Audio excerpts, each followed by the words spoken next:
Welcome to Beginner Basics, Inductively Study the Bible, Part 2, Interpretation and Application.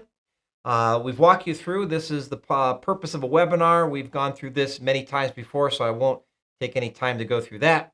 If you do decide to watch the video, if you can't stay the whole night and you've got some time later in the week, we have a replay page at LearnLogos.com/replay, and that's available for 5 days, stream only, no download.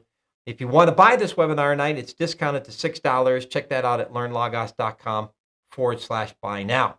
So let's get started. And here's the topics for tonight. So we're in the introduction at the moment. We're going to talk briefly about some recommended but not required resources. We're going to talk about why this is important and then walk you through various 4 steps here.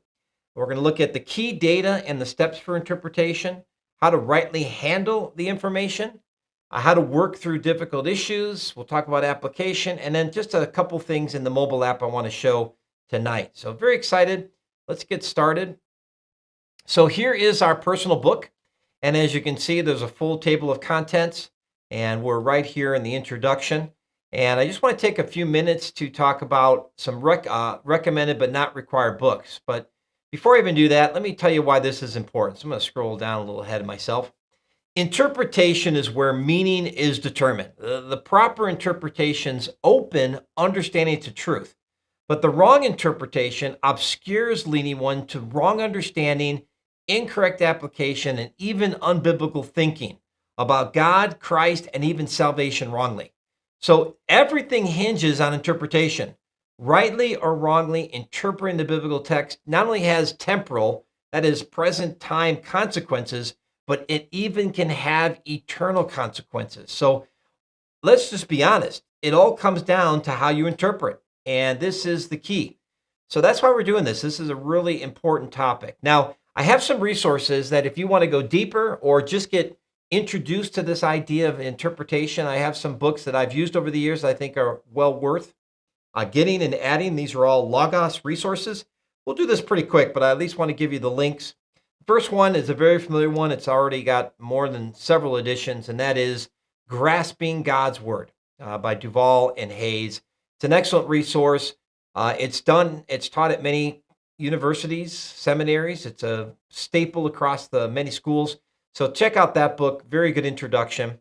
The next one is along the same lines, and it's Interpreting the Bible, a basic guide to interpreting the Bible, playing by the rules. And this focuses a lot on genre. Very useful. In fact, let me just go ahead and open up this one. And so you can see here the table of contents.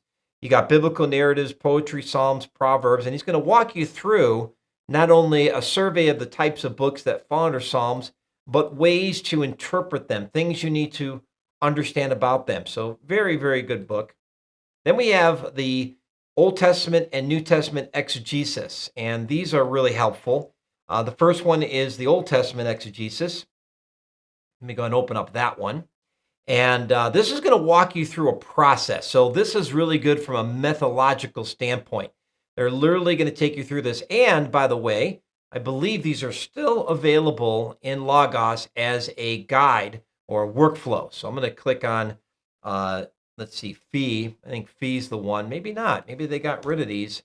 Let's go to workflows here and see if they still have those. It used to be in here, but they keep coming and going. Yeah, it looks like they've removed them, which is really too bad. So not seeing it anymore. They used to be inside the workflows, but now they're not. But anyway, this is a great, if you like methodologies and systems, this is a really good resource for that. You can see there's 11 steps and then the application and so forth. And there's a New Testament equivalent to that. That's the New Testament exegesis by Gordon Fee.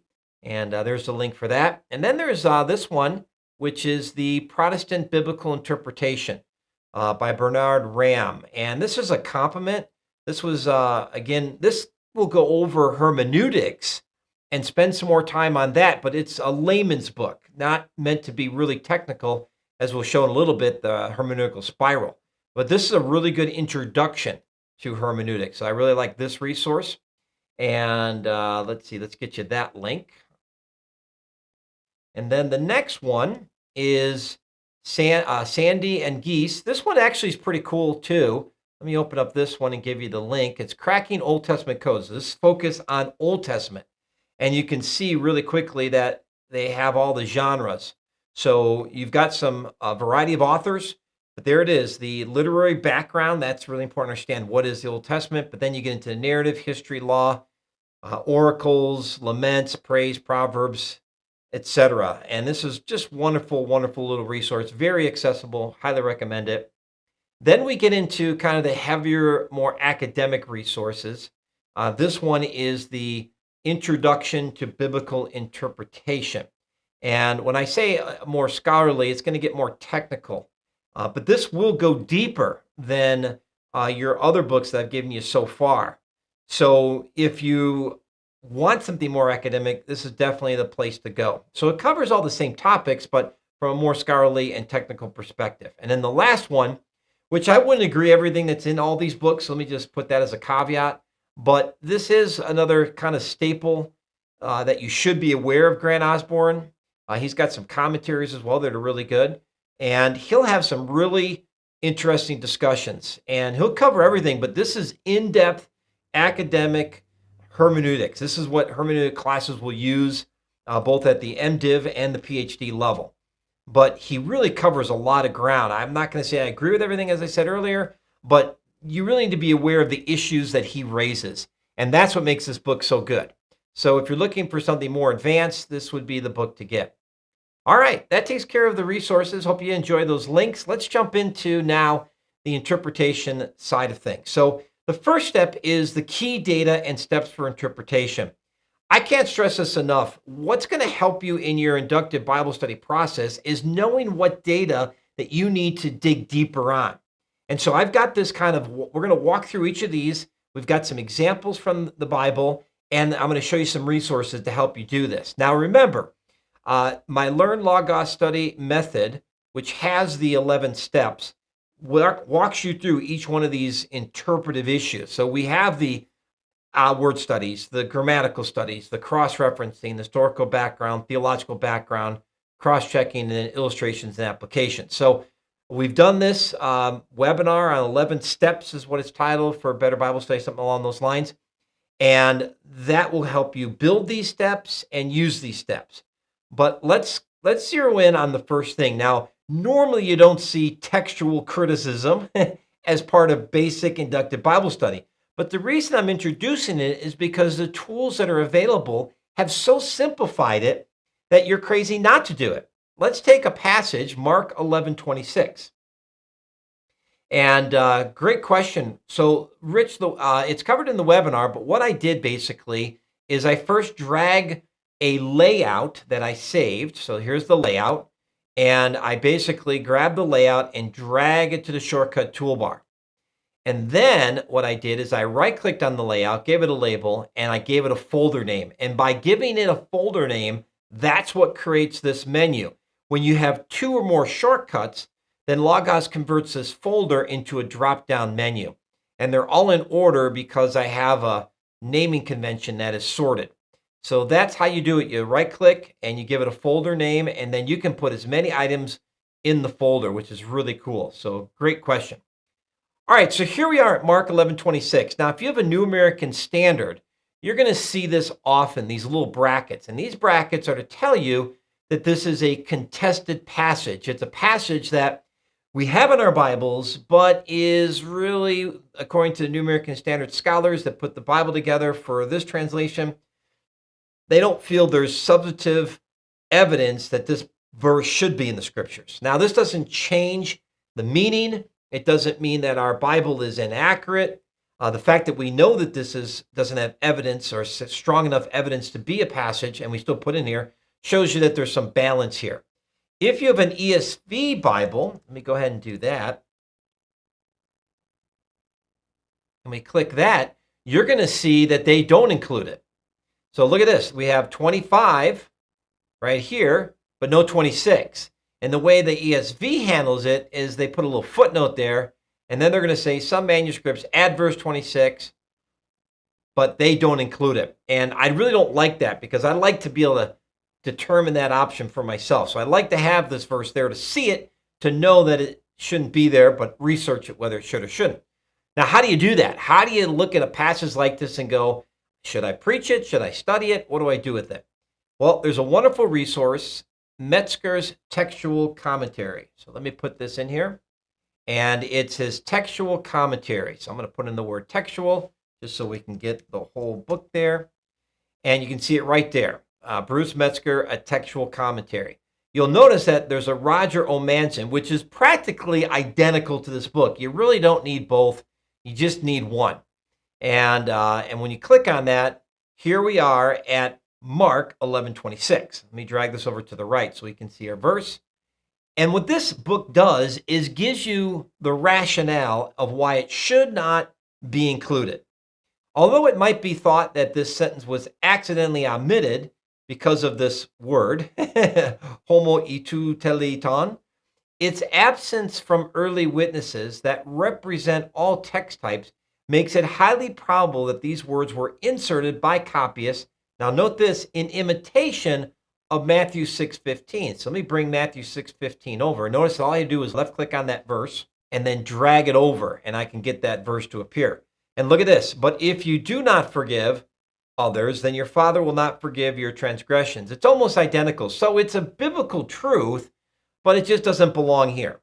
And the difference between the King James and the New American Standard is that the King James is based off what they call majority text, which means we have a lot of copies, but they're more recent, where the New American Standard is based off with fewer copies, but older texts. And the assumption is in the world of textual criticism, if the text is older, then we tend to think that it's more closer to the original author and therefore more accurate, because we do see over time through textual criticism that things get added over time or omitted. And so having a good balance of new and old manuscripts can help scholars make decisions. So I want to include this step because it's so easy. All you got to do is open up your textual commentary, go to that passage, and then determine if you need to study that or not. So very, very important resource. And so let me go ahead and just click on the information page here, scroll down, and I'll give you the title to that resource. So really wonderful little book there. All right, let me go ahead and click done. And that's pretty straightforward. So all we're trying to do is determine this text. Now, I'm going to take a moment to show you a little more advanced, and that's an apparatus. All right, so we're going to put in NA28 and then put in apparatus. And here we go, the Greek New Testament 5th Revived Edition apparatus. Notice Bruce Metzger is one of the authors, so he knows what he's talking about. Now, an apparatus can be very confusing, but Logos does make it a little bit easier. This is for the advanced users. So notice that there's no textual notes for verse 26. But for verse 25, there is. Now, all these little crazy symbols are actually references to specific manuscripts. And so you'll see that after these, we'll have words and phrases mentioned. And these words and phrases are included to let us know maybe alternative readings, or maybe it shouldn't be included, etc. So this is just to help you understand if there's a significant word that is contested or so forth. And this can be a big deal. Sometimes the word differences are substantial. I don't want to spend more time on that, but for some of the advanced users in the audience, I did want to include that. All right, so we've identified the passages that we need to study, or at least be aware, because you do not want to be asked a question if you're teaching or studying, hey, why is there brackets around that? Now you know, and you have the answer. Let's go now to the next step. This is where the first step of interpretive inductive Bible study is, and that's word studies. And there's really two components. There's the lexical or dictionary information, and then there's the morphological. This one is more of a mystery. The first one is very common. Most of us know how to do this. So let's take a really fascinating passage. Matthew 7:13 through 15. It says, enter through the narrow gate. And then later in verse 15, it says, beware of the false prophets. Now, it turns out enter is, if you look down at the bottom left of my screen, it is a verb. It's aorist. It's imperative. All right. The active is important, but for our discussion, it's aorist imperative. All right. Now we go to beware, and it's a verb, but it's a present imperative. So the question now is, what's the difference? Now, the first thing you want to do is right-click on the word and get a definition. So we right-click on Enter. We click on the lemma. We go to Bible Word Study. We then click on our dictionaries, and we get some information. And this particular one, verse 13, is not mentioned in our example, but there you go. We got move into, happen, begin, begin to experience. Now, lexicons are giving you the range of meaning. So if you were to look up this word in every verse, these are the 4 or 5 definitions you would typically see. If we were to go to a larger dictionary, we might see our verse get mentioned, and Matthew 7:13 is right here. And now we can kind of see what definitions are associated with that. So here it is, and if we scroll down, let's see, there it is. It's under this one, which is to move into a space, to enter. Now it's under A of geographical and other types of localities, areas of the goal. And then we have here under the letter here, structural areas and establishments. So that's pretty clear. We're talking about, it literally means what it says, entering through a gate, right? Geographically going through a structure. Pretty straightforward. The English makes that clear, but now you've confirmed it. And that's the purpose of interpretation. But we've got to deal with this morphology. But let's look at the word beware first. So let's right-click on beware. We'll click on the word here in the lemma, and then we'll go to Bible Word Study. And we'll click on that, and sure enough, we've got be alert, consider carefully, continue to believe. Now, I don't think the third one is appropriate. Continue to give oneself to, not appropriate. So be alert or consider carefully. I think based on the context, it's this one, be alert. Now, we can again go to our more substantive dictionary, scroll down, and see if our passage is mentioned. Let's click on 7:15. You have to have your verse. So if you want to see these highlights like we have here, let's scroll down and find it. Yeah, if you want this highlight, you go to the dictionary, you click on the 3 dots for the visual filter, and this is what we're looking for. Emphasize active references. You want to check that box and then go all the way to the far right, click that circle, and then say show in all appropriate books. Now, whenever your Bible is positioned at a passage, when you open up a dictionary lexicon, it'll highlight the verse, making it real easy to say, this is where you need to go. And of course, this is the definition: to be in a state of alert, be concerned about, care for, take care of. And then there you go. Beware of someone. That's the even more nuanced definition. So such a helpful tool using both of these resources. All right, so now we know what the words mean, and it's pretty straightforward. The English conveys it very nicely, so no surprises there. But now we got to do the next thing, and that is understand the morphology. And this is really can be challenging. Now, you can get this information a variety of places, commentaries and so forth, but not every commentary is going to talk about this. So what I'd like to do is show you a search, all right? So we're going to go to search. We're going to go to book search, and I'm going to give you the search criteria so you can do this yourself. And we have books, your books. Now, you could narrow this down to just your grammar books, but for this situation, let's just search our whole library. Now, you can see that we're getting back aorist imperative, present imperative, and difference in meaning. These are the key phrases. Now, we get a whole bunch of results back. We can read through those, but I have one particular book that found this information, and here's a really good summary. The difference in meaning between the present imperative, okay? So the present imperative is the beware. The aorist imperative is enter. The present imperative and the aorist imperative is the kind of action, durative or durative action in the present, and punctiliar action aorist. What does that even mean? The present imperative then has to do with action in progress, where the aorist imperative has to do with a simple act without regard to progress. So you could say it in layman's terms like this.